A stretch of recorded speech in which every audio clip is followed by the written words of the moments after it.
everybody. Welcome to the September 14th, 2018 edition of Colorado Inside Out. I'm your host, Dominic Dezzutti. Thank you very much for joining us. Let's get a quick take on the new journalistic outlet, the Colorado Sun, officially launching this week with a team made up of former Denver Post reporters and editors. The outlet plans to focus on in-depth watchdog-style investigative journalism that, according to co-founding editor Larry Rickman, is, quote, just very difficult for others to produce anymore with cutbacks. Patty Calhoun from Westward has done award-winning investigative work since you arrived in '77. It's technically competition, but are you happy to see another news outlet open up in Colorado? Oh, of course, because there are so many bad people doing bad things in Denver. You could have 100 times as many investigative reporters and you still wouldn't be able to cover them all. It's been a tougher city since we've lost two really robust dailies. This grew out of the cutbacks at the Denver Post, and good luck to them. I mean, it's a very, very tough economic model to think you're going to be able to raise money just for the readership to ultimately cover the cost. But competition for readers, no one worries about that. No one worries about competition for stories. The more media outlets, the better. David Kopel from the Independence Institute and DU Law School. David, it is a unique model. I mean, let's say unique. It's a different model than we've seen financially. There's not an immediate paywall, things like that. Do you think it can work? I hope it does. Speaking of bad people doing bad things, let's remember Alden in New York City, whose model was, well, we can drive this paper into the ground. We're going to raise the prices through the roof, and we will slash quality and slash quantity, but there's still a certain number of people who, you know, like in my demographic, have been addicted to daily newspapers since they were children, and so we can pick them dry, and then when the whole thing dies in 10 years, we'll have made a lot of money off of it. And the Colorado Sun is one of the alternatives to that, to saying, no, we're actually not captives of your mismanaged Denver Post. Eric Sonneman, political analyst, I got to believe that the politicians in town, whether it be at City Hall or the legislature or anywhere else, might not be as thrilled as we are to see another investigative journalism team show up. Oh, probably so, but I think the politicians you want to associate with, the ones of character and brains, understand that a healthy journalistic environment is good for a civic community. I wish the Sun well. I think they're off to a good start. They have a very talented team. It's a good, nice-looking, clean website. They've broken a couple stories. On day one last Monday, they broke the story of how the para-auditors were only off by slightly over $1 billion, with a billion with the B. Today they have the story of a settlement of the big lawsuit out in Fort Morgan, the Cargill meatpacking plant, where 130-some Muslim workers were denied prayer breaks, and they finally reached a settlement of about $12,000 per worker. So they're already breaking stories, and I think there's more good stuff to come. Brother Jeff rounds out the panel, editor at 5 Points News, another editor of an independent news outlet. How do you feel about the Colorado Sun being on the scene? I would just say welcome. The more the merrier. I mean, I don't think you can get enough of good quality journalism, and those who are in a position to raise the bar and separate some of the, you know, kind of tweet news stories to in-depth stories. So welcome, and I'm looking forward to consuming their product. 2016 presidential candidate Hillary Clinton will be joining Jared Polis at a fundraiser for Colorado Democrats later this month. The fundraiser will take place at the home of former Interior Secretary Ken Salazar, with other Democratic nominees expected to attend. Patty, clearly Hillary Clinton is a national draw for the Democratic base, but it seems to me that would also offer fodder for GOP opponents in Colorado. Is this going to be an overall win for Democrats in Colorado? Well, for poor Jared Polis, who just has not been able to raise a penny for his campaign, this could be what saves him. So thank God she took mercy on him and is coming. It's, you know, Salazar, it's interesting how he's kind of become the host for the Democratic candidates here. He did the first really big Michael Hancock kicking off his third term campaign a couple months ago. We actually had a reporter go to that. I don't think we'll be able to afford the $1,000 that's going to be this one with Hillary Clinton, but it really felt a lot like old news, which is interesting, that whether it's to just energize the Democratic Party in general, because clearly Jared Polis does not need the money, whether it's just to kind of hold a pep rally, it felt like old news. But we've had plenty of other people. Let's remember Tom Tancredo, who helped host a potluck for Walker Stapleton last week. You know, that made news. So if the hosts for the fundraisers are making news, we're probably looking at some of the wrong stuff. We should be looking at exactly who else is contributing. David, well, I alluded to with the question to Patty that there could be some downside for the Democrats to seeing Hillary Clinton show up, but good for the base, but maybe also good for Republicans. Is there anybody on the national level on the Republican side that would benefit Walker Stapleton walking around, at least at a private fundraiser? Oh, Mike Pence, obviously, among others. Nikki Haley would be a huge draw. But for this fundraiser, there is no better way to show that you stand for honesty and clean government than to do a fundraiser with Hillary Clinton. And this fundraiser is called Project Fearless, which is named after that brave little statue in New York City that stands up against the statue of the bull on Wall Street. And you absolutely stand for those values when you have a fundraiser with Mrs. Clinton for which the minimum entry fee is $1,000 and you can contribute up to $33,900. Truly fearless. Erica, and overall, is it a net win for Dems in Colorado? Oh, maybe so. It's a celebrity coming to town. It's an opportunity for the big money folks to party and feel good and write another check. I think there are a whole lot of Democrats in a whole lot of states around the country whose only wish for Hillary Clinton is to please just go away and be done. Let's not forget, in Colorado, she's still carried the state by a reasonably healthy 5 points in an election that all of us will flash back on, where neither candidate had much appeal or attractiveness, to say the least. One of the subtexts of this thing for me is the Ken Salazar role. Ken, Patty referred to him as sort of becoming the Democratic grand dame or host or what have you. In addition to that, he's become the Democratic kingmaker in Colorado. But he missed it on one. He did not support Jared Polis in that primary. He supported Kerry Kennedy. So this is Salazar's way of rectifying that and doing what he needs to do as a power broker to get in Jared Polis's good graces. I don't think it's ultimately going to swing this election much, but it's a nice evening for some Democratic donors. Brother Jeff, how do you look at least the Democratic base in Denver? I mean, it's for the primary, Bernie won Colorado. We have some old school Democrats because Democrats have always held a lot of sway in Denver. But it's a new city. There's new folks. We were talking about that before the taping. How do you look at how Denver is going to respond to an old school but a nationally known name like Hillary Clinton? Well, I was thinking about this, and I'm wondering why the establishment Democrats, some of them just will not go off into the political sunset. They're going to hold on to whatever their power base is until it just whittles away, and they don't see how out of step they are with ordinary individuals. When I first looked at the discussion that Polis was involved with a fundraiser, I said, that's pretty strange. I think he's probably going there to show them how to make money, but not going to raise money from them. But then I looked a little closer, and it looks more like he's one of the guests and one of the $33,900 level guests that will be participating. And he could do something very powerful for the old guard. He could be the one that tells Hillary that we really don't like her that much. And no one wants to break it to her from the old guard, and someone has to do it because I'm really tired and I can't take it anymore. We'll see what kind of bold words we get out of Jared Polis at the fundraiser. I'm not sure he's going to be hiring you as a speechwriter anytime soon, but I think bold words. So good advice.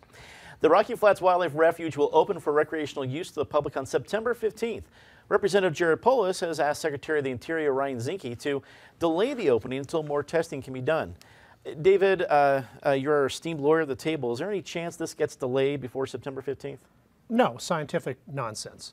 The Colorado Department of Public Health and the Environment has been working on Rocky Flats since the late 1980s, and in conjunction with EPA.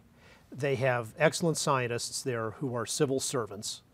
They don't come and go with politics, but obviously this final step has been done under the Hickenlooper administration. They say it's perfectly safe. Now, there's a contaminated zone within Rocky Flats that's a Superfund site, and that's off limits. But the enormous buffer zone that Rocky Flats had around it, the Department of Public Health and the Environment says it's safe, and if they say that, I believe them. And Jared Polis, if he becomes governor, is going to be the big boss of the Department of Public Health and the Environment. And he's just essentially said, hey, all you hardworking civil servant scientists there, when it comes to a clash between your expert scientific knowledge on projects you've been working on, in some cases for decades, versus the anti-science, hysterical, extreme left of the party, I tell you which one I'm going to side with. I'll throw you under the bus in a second, and I'll go for the anti-science fear-mongering.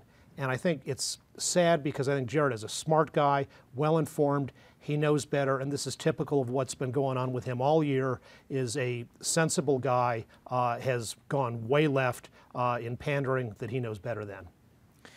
Eric, as David makes a good point about Jared Polis may have lost the government scientist vote with this point, but can he turn this into something more exciting, whether for his base or even for other voters in Colorado that look at Rocky Flats in a different way? I'm not sure I buy the premise of the question, Dominic. I mean, if I'm Jared Polis, I got the base. The base is motivated. They're motivated by Donald Trump. They're motivated by Jared Polis. They're plenty motivated. They can't wait to go vote.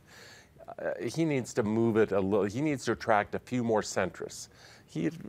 For reasons we've discussed on other shows, I mean, he enters this race with somewhat of a working advantage. As I say, a light blue state, a deep blue year. So it's Polis's to lose, but he doesn't need to further reinforce that base. I think there's a couple of side stories here. One is the tension, which is a long-running tension between Jared Polis and John Hickenlooper. As David accurately pointed out, this is an attack on John Hickenlooper's Department of Public Health and the Environment. I worry that it is a preview of a Polis administration. Some things can be studied forever because you can never get, there is no such thing in life as 100% certainty. You can get 99.999, but you don't get 100% certainty. Jared Polis could be governor for 8 years and perhaps still want to study this some more. We are not having houses. We're not putting people out on Rocky Flats to live or to work. This is a recreation zone. The stat I read is that you could picnic there 100 times over the course of the year, and your radiation exposure would be equivalent to eating 20 bananas over the course of that same year. At some point, you can study these things to death.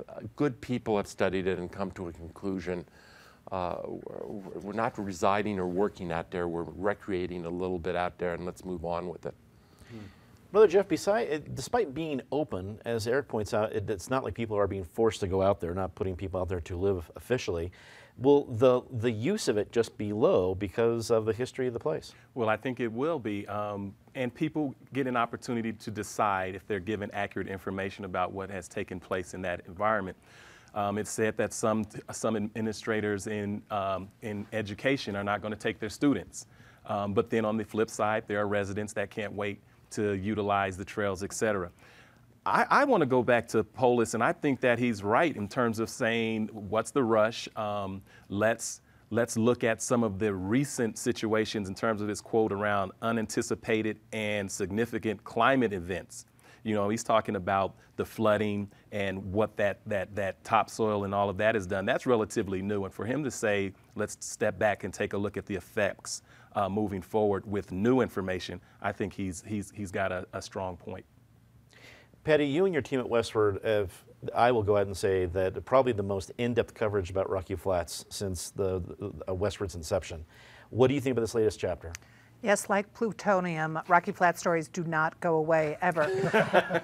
So it was, but with all the new people moving to Denver, what is critical is that we remember what happened there and we have a thorough accounting of what happens there so people can make the decision. I think probably would stop people on the street. They would have no idea what Rocky Flats was. It was 30 years ago next June that the FBI raided Rocky Flats, that the grand jury was impaneled, that they wanted to indict 8 individuals for environmental crimes, and instead there was this deal cut by the Department of Justice with Rockwell International, which ran it. Then there's the Superfund cleanup. People just don't know that plant made all the plutonium triggers for this country's nuclear weapons arsenal. There's plutonium that was lost. They did do a cleanup that most people have been impressed by. Some of the stuff they could never clean up, and it's just buried in the center that David referred to, that is a Superfund site forever. It is a beautiful place. I've toured it. I don't think I'm glowing now. I've been there a couple times. It's a beautiful outdoor area, but you hope people are given enough information to make their own decisions. And what concerns me is 11 years ago, Fish and Wildlife, when 5,000 plus acres was transferred over for the refuge, they agreed to signage.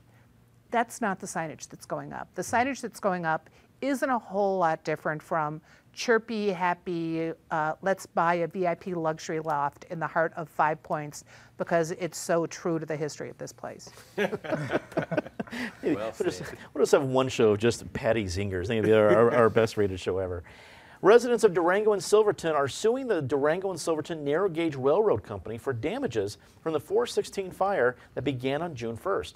The fire started near the tracks of the company's trains, burning more than 50,000 acres, becoming the 6th largest wildfire in Colorado history. Eric, I'm no lawyer. I know you're not one. Neither of us played one on TV, but I don't know about this case. So you're suing one of the biggest companies in your own cities, and I get why, but I don't know. I'm torn on this one. Your thoughts? I'm torn too, or I'm not all that torn. I think I'm dubious of the lawsuit. I'm somewhat dubious of the motivations behind it. There's no arguing this was a tragedy, this was a catastrophe. But does every catastrophe need personal injury attorneys swooping in to try to turn it into a major damage suit? They're going to have to prove, and you know, David's the last one on this topic, but is the only attorney around here. But you know, I believe they're going to have to prove negligence here. It's not just causation. And I'm not even sure the causation is clear. But even if you get to causation, you have to prove negligence. And I think, and I certainly hope, that that's going to be a hard bar to prove and to cross. Brother Jeff, this is something that, if it goes far, if it's successful from these residents, this might impact other groups of people suing other areas, that whether it's burn scar flooding or other fires. Do you think this might have some impact around the state? Well, I'm pretty sure, but if you go back to the suit itself, they are citing negligence and carelessness. And so when you think about that, they're saying that they're running trains that had they had some safety nets in place that may not have been in place when this fire started, i.e. the helicopter, et cetera. And so if you think about that and the fact that the Forest Service has not yet come to a conclusion and stated how and why that fire was started, if it goes back to the train company started that fire, I think they should be held accountable. And of course, people who have realized loss should be made whole. So it's going to be something big to look at, and just because you're a big business and you're an economic driver, that doesn't mean that you should be shielded away from responsibility. And if in fact that can be proven, and they say they have proof. Patty, what do you think? I mean, this is a huge driver for both these very small towns, but there's a good point to be made if they're responsible for the damages. Well, you cannot blame Durango and Silverton for being a little cranky about catastrophes, since they barely have recovered from Summitville and the flooding, which was not their fault either. The train is really a wonderful Colorado amenity if you've ever been on it. It's terrific. It is. They like using the old engines because that's what fans like, but there's also some suggestion that those engines cause the problem. I know a fan of the train has already said he would step up and buy a new kind of engine that would work. So a lawsuit like this might settle some answers.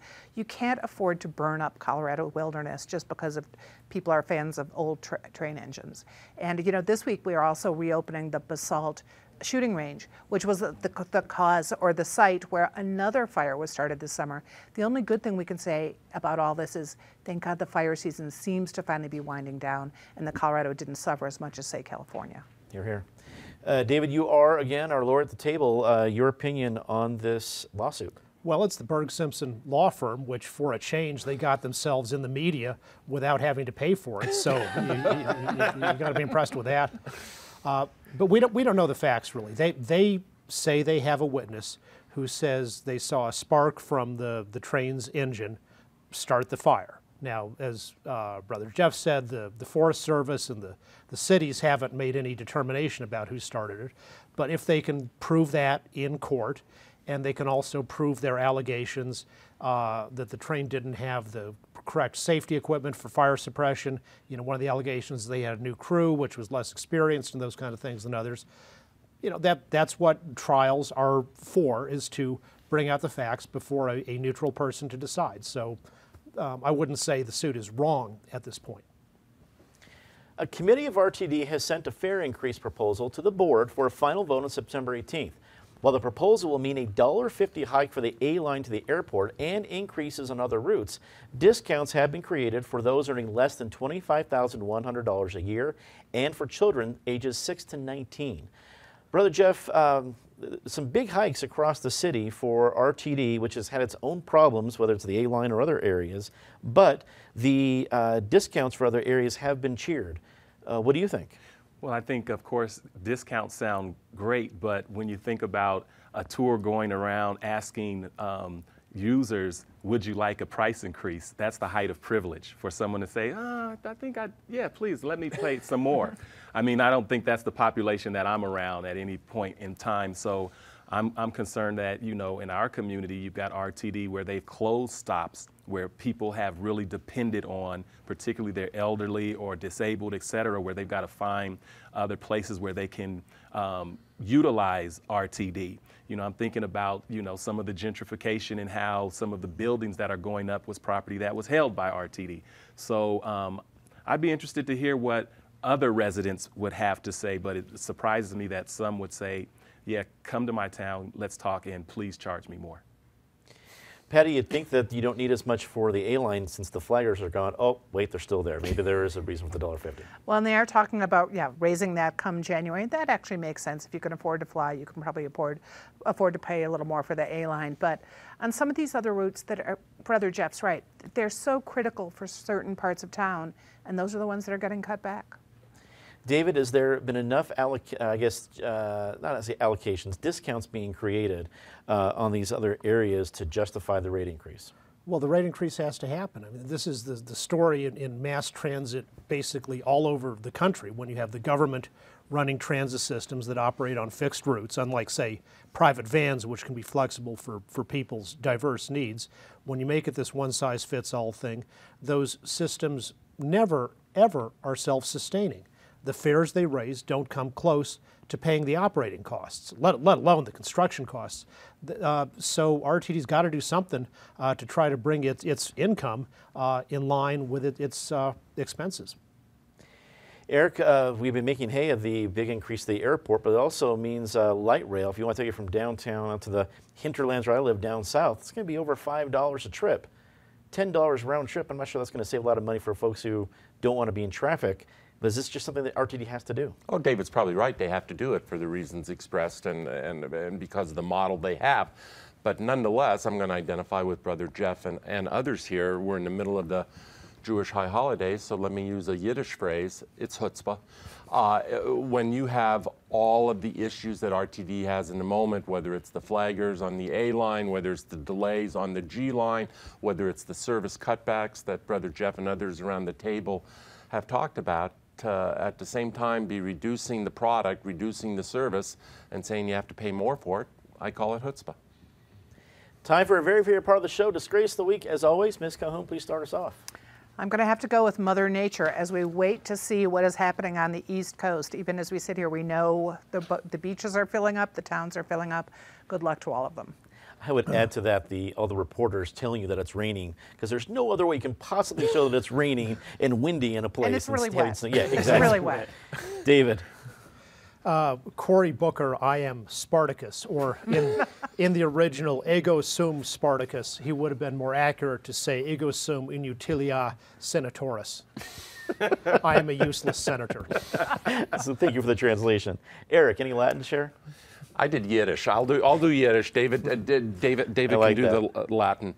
How about the CBS crew? I grew up on CBS, Walter Cronkite and all. There's a far distance between Walter Cronkite and the CBS of some of our youth versus the current CBS of Les Moonves and Jeff Thayer, Charlie Rose et al. Goodbye to all of them. Brother Jeff. I'm going to use Ebony Phonics. I'm going to go to Dallas and talk about an officer who goes home. She goes to her home, and it's the wrong floor of her apartment. It's the wrong apartment. She opens up the door and kills a black man. Says that he disobeyed a lawful order inside of her house, but she wasn't in her house. She was in his house. Tragic. Tragic indeed. Time to say something nice, Patty. Well, Colorado's roads will be clogged with people heading to the hills to see the leaves, the aspen turning this weekend. But don't forget to pay attention to the plains, where Pedal the Plains is going on. That's a part of the state that gets not enough attention. David. Liberty Common High School, which is a public charter high school in Fort Collins, just set the all-time state record for highest SATs. Eric. I like both of those. I'm going to do a little I told you so.